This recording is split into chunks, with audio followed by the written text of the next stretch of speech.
अपने भक्त की कभी हार नहीं होने देते हैं मेरे प्रभु,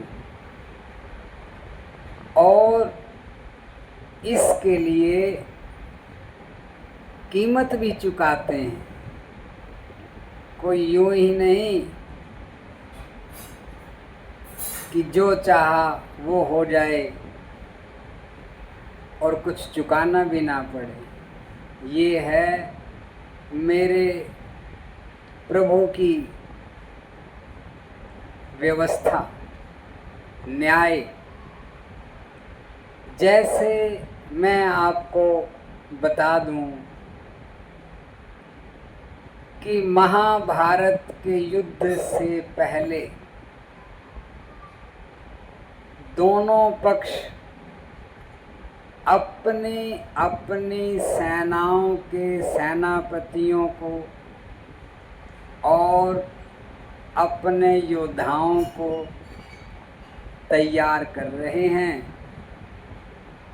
कि कौन योद्धा किसकी तरफ से युद्ध के मैदान में उतरेगा। चारों तरफ बड़ी दूर दूर तक यह संदेश पहुंचा है और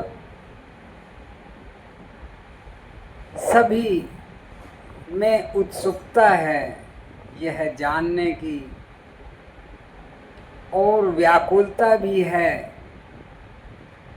कि युद्ध का नाम आते ही उसके परिणाम के बारे में जब सज्जन लोग सोचते हैं तो व्याकुलता हो जाती है कि युद्ध का मतलब कितना भयंकर होता है। और ऐसे ही इस युद्ध का समाचार जब भीमसेन की पत्नी हिडिंबा के पास पहुंचा तो वहां भीमसेन का पौत्र बर्बरीक और हिडिंबा के बीच में जो बात हुई तो हिडिंबा ने देखा, उसे मालूम था कि भगवान कृष्ण की चतुरंगिनी सेना दुर्योधन ने कृष्ण से मांग ली है और पांडवों के पास सिर्फ कृष्ण हैं और कुछ साधन हैं। तो हिडिंबा ने बर्बरीक से कहा कि जब तुम जा रहे हो युद्ध को देखने तो अपने पिता की सेना में आप उतरना और उनकी तरफ से लड़ना। तो बर्बरीक बोला कि मैं तो किसी को जानता नहीं, आज तक किसी से मिला नहीं। तो हिडिंबा जी ने कहा कि देखिए उनकी सेना कम है और वो हार सकते हैं, तो जो हारने वाला हो आप उसकी तरफ से लड़ना। बहुत ही भोली माँ। तो ऐसे करते हुए निश्चय हो गया कि बर्बरीक युद्ध में आ रहे हैं और यह समाचार भी तुरंत चारों तरफ फैल गया कि भीमसेन का पौत्र बर्बरीक भी इस युद्ध को देखने और आ रहे हैं। और जैसे ही यह समाचार श्री कृष्ण को मिला, अंतर्यामी हैं, सब जानते हैं मेरे प्रभु,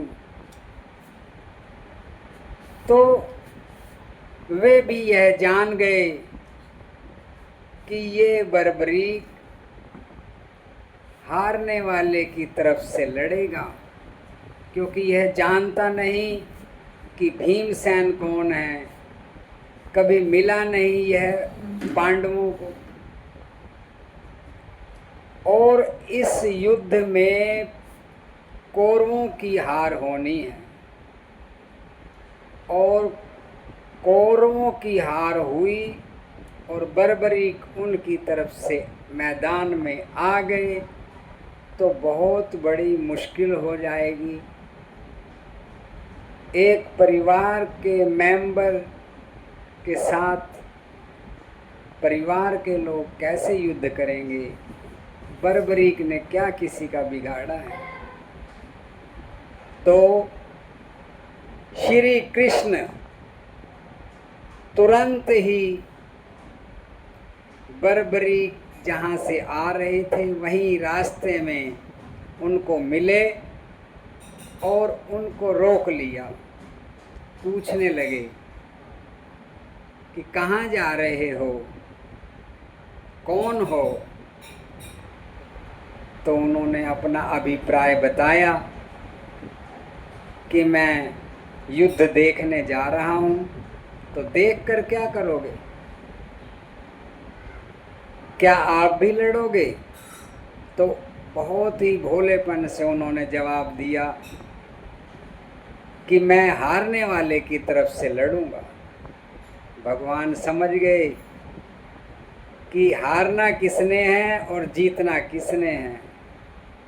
जीत अर्जुन की होनी है और हारना कौरवों ने है।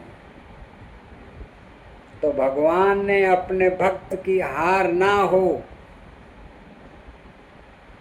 तो बर्बरीक से परीक्षा ली कि अगर आप योद्धा हो तो बताओ कि आप क्या कर सकते हो।